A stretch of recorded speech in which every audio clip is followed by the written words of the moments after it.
Well, good evening, everybody.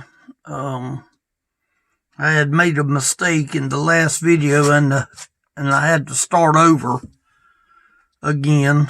I was referencing the word sanctify or sanctification, and I'm having a little bit of issues with my eyes. It's a little bit hard to see, so I had to go ahead and find my verses that I was going to use and have them ready to be able to find them to read them.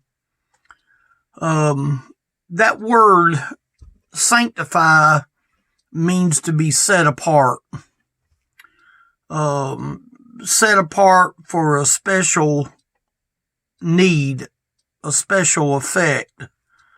Something that we put away, something that we put away. I use my little watch right here, and I'm going to use it again.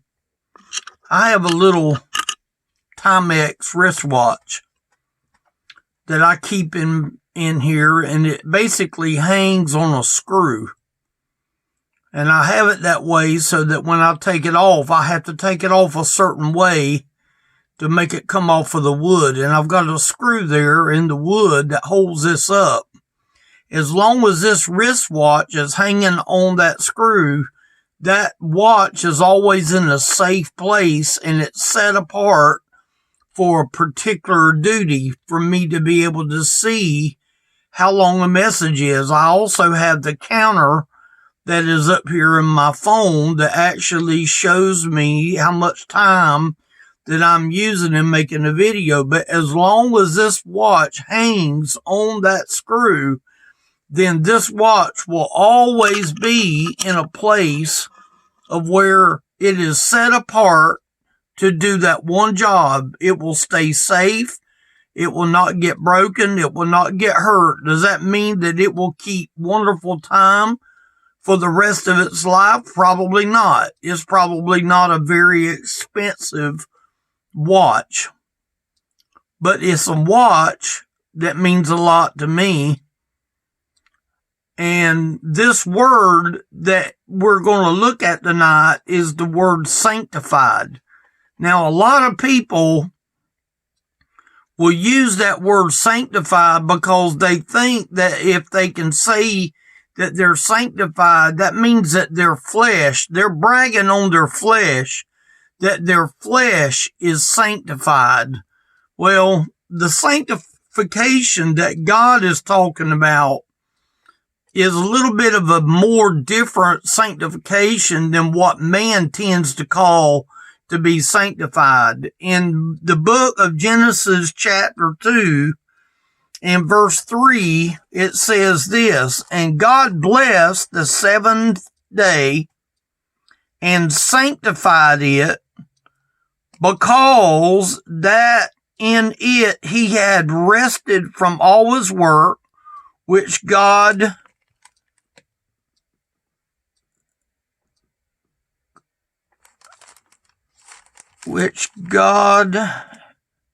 had created and made."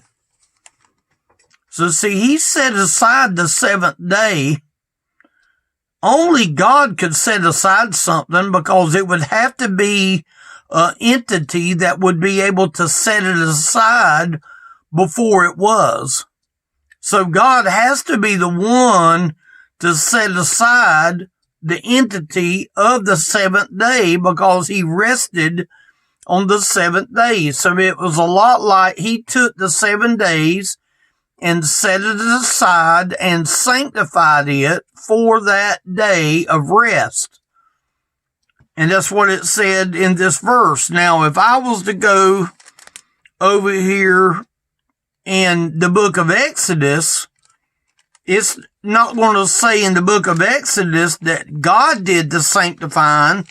It's going to say that Moses was used by God to sanctify. Now listen to this. In Exodus 19, in verse number 14, it says, "And Moses went down from the mount unto the people and sanctified the people, and they washed their clothes." Now, Moses is the one that God had used in Exodus chapter 19, that Moses, when he come down from the mountain, he sanctified the people, but it was done under the permission of God. God gave Moses the permission to be able to do it, and he did it according to the permission of God, because God had to give it to Moses in order for Moses to be able to do it. So today, God does it all. Now see, back in the Bible day, when Moses was able to sanctify, it was because God had elected Moses to do it. Who has God elected to call people today that are sanctified? We have none. Oh, the preacher might say that somebody is, or the bishop or the overseer might say that somebody is the sanctifier, but no, that word is used relatively loosely, because the only sanctification that we know is man sanctification, and that's not a God sanctification. Man has a way of sanctifying. God has a way of sanctifying. And if I look over into the book that I couldn't find a minute ago, but I did look it up, it was in the book of Jude. Now, I looked for this place for a while because I knew I had read it, but I forget where chapters and verses is. So I looked it up in the dictionary of where the words are used, and it's only used like 58 times, and it's only used a very few times in the New Testament. But here in the book of Jude right here, he is saying here, Jude, the servant of Jesus Christ, excuse me, and brother of James, to them that are sanctified, now listen now, by God, the Father, and preserved in Jesus Christ and called. Now that one verse says a bunch. I didn't write down too awful much. You notice that Jude said the servant of Jesus Christ, the brother of James, to them that are sanctified by God the Father. See, God does all the sanctifying. Man might want to think that he's sanctified, and he might want to think in his own mind that he's sanctified, but truly, men don't know what sanctified really even means, because it's done by God the Father. God the Father himself. You notice that he didn't say Jesus Christ until later. He said unto God the Father, by God the Father. See, whatever God does, whatever he sanctifies, is a done deal. It's a done deal. When God sanctifies, it's like God places his permission on anything that he does. And he let us know right here, to them that are sanctified by God the Father. There is no higher up than God the Father. There is no higher power other than by God the Father. And if people want to walk around and make it sound like that they are sanctified, and they use that word so loosely, I can tell you right now, that is a dangerous word to use. When you use it so loosely, that's dangerous. That word sanctified means to be set apart. As long as my watch hangs on that screw, that watch is going to be safe. That watch is not going to be jerked around. It's not going to be put on my arm. It's not going to be carried outside and beat with a hammer. It's going to stay safely in this room, hanging on the screw, because it has been set aside for that special use. And when God sanctifies, it's God's idea, because it's what he said here, what he said in the book of Jude.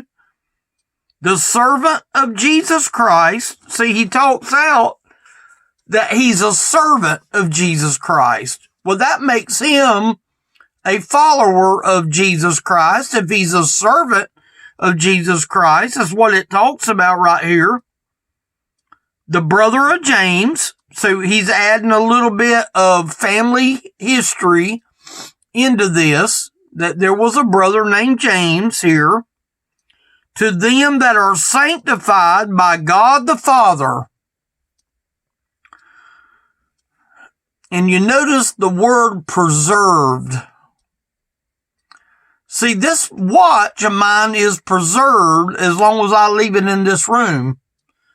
But when I start wearing it out and getting it around the oil and the gas and the dirt and the grime and the breaking of the glass of the watch, then the watch is not going to be no good, because I have taken it out of its protected area, and I have trampled that watch through the mud and the mire. That watch is not going to hold up like it would if it was hanging on the screw. And that's what this man Jude is actually saying to us. Sanctified by God the Father and preserved in truth.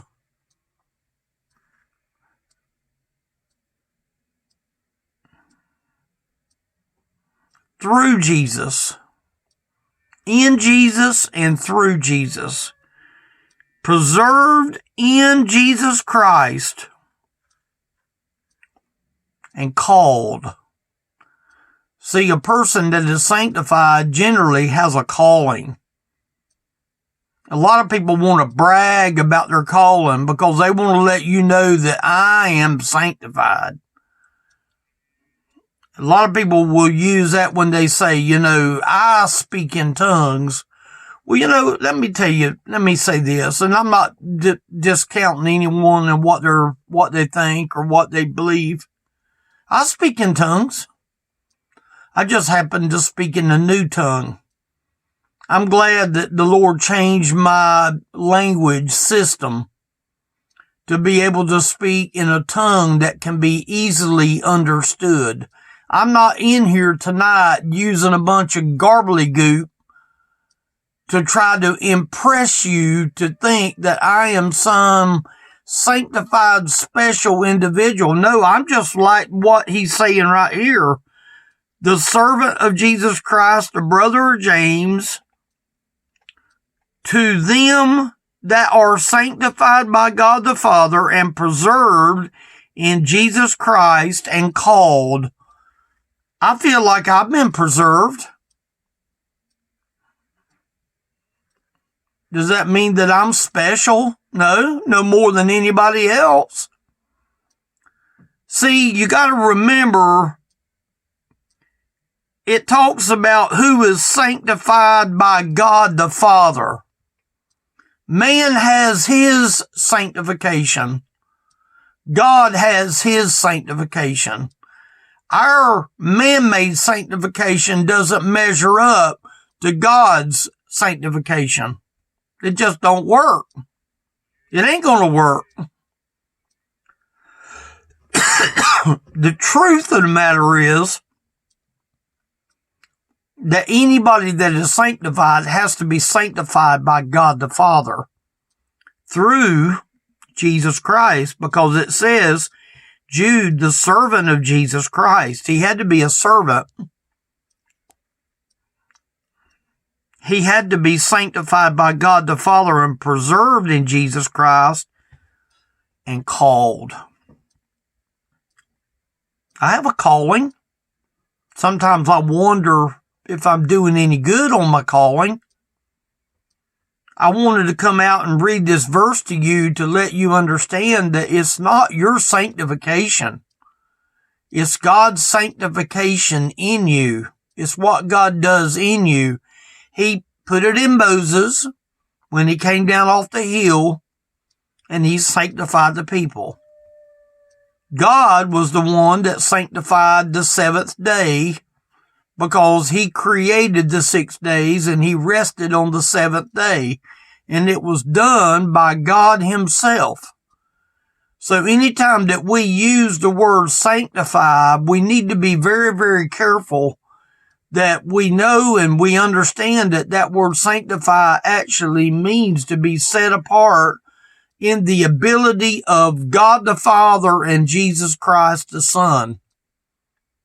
If anything I say tonight ain't done by the Spirit of God, then it's just a bunch of rambling words. It's just a bunch of words. It's a bunch of words that don't mean a whole lot. But the truth of the matter is, I'm preserved in Jesus Christ. Now that word preserved, it means exactly what it says. Preserved is to be set apart, and preserved means to be kept useful. This little bottle of this hand sanitizer has been in this room years before the virus was ever thought of. I used some of this the other day and it still smelled decent. There ain't no telling how old this little bottle is right here. It's a wonder that it still flows back into, that it ain't stuck inside the bottle. But this bottle has been preserved with the liquid that they put in it 20 years ago. I don't know if it's that old, but it still seemed like it worked even after all these years. See, this little bottle is preserved right here. I got something right here as well. This little bottle of ink works on my stamper. And it don't take but just 1 or 2 drops on that pad to get it to soak up that ink where I can ink my gospel tracts. This is a pure product right here. And it's preserved as long as I have that cap on that top right there. Anytime I want to get ink out of this, I got to remove the cap and get down to the real ingredients of dumping it out on that pad. This has been preserved. It's only good for one item. It's only good for one thing. See, God preserves the Christian for his mission, not for our mission. Our mission is self-motivating. Our mission is self-glorification. That's what man's mission is. But God's mission is to simply be obedient to the Holy Spirit of God. Because this word sanctify was by God the Father, preserved in and through Jesus Christ, the called. The ones who is called to be sanctified. See, if I think that I'm something special, God's going to let me know real quick, Buster, you ain't special at all. It was me that made you who you was. It was me. It was just like that verse that we said a minute ago, that it says right here, to them that are sanctified by God the Father. That's where I think that we're messing up, is too many people want to be sanctified by religion, by what they wear, by what they say, by how they look. It ain't about what you wear. It ain't about how you look. It ain't about how you talk. It's simply all about what God deems to sanctify and how he puts it. Just like this little bottle right here. This little bottle right here might be Kenny. I don't have a lot of impact in the world, but when the Lord does allow me to put something on paper or put something on video, do I want it to be by my ability, or do I want it to be by the ability of God the Father? And if it's done by God the Father, it'll work. If it's done by my ability, it ain't going to turn out and it ain't going to be worth a hoot. See, I can hear that there's liquid in my little bottle right here. I don't know how much, but there is some liquid in the bottle right here. There's still something for me to do. There's still something for me to produce. Even in these latter times of life, there's still something in me that can be dumped out into the mold to stamp my tracks with. Wouldn't it be neat to know that I was set apart by God the Father and Jesus Christ, the servant of Jesus Christ? Wouldn't I like to be able to put my name there where it says Jude? Use my name, the word Kenny there. Kenny, the servant of Jesus Christ, the brother of James, to them that are sanctified by God the Father and preserved in Jesus Christ and called. And then it goes on down where it talks about mercy unto you and peace and love be multiplied. See, that's the way that we're going to get anything, any place with God, is we just have to know that it comes from God. And it doesn't come from our own sanctification. Our own sanctification, when we think that we're judging the sanctification, can be very dangerous. Elderly Ministry is the website. This is the YouTube page. I use this to actually show the people that you can get me on YouTube. There's a phone number there. Go to the About Us page on YouTube and you'll find it there. You'll find my information and all. Elderly Ministry is the website you can go to. There's a place there that has the phone number. Leave a message when you call. Please leave a message. Share the video. I'm not able to share it on Facebook now. Facebook is pretty much give me a no to sharing very much, so I depend on y'all to help me share it. Okay. Walk with God. Thank y'all for watching.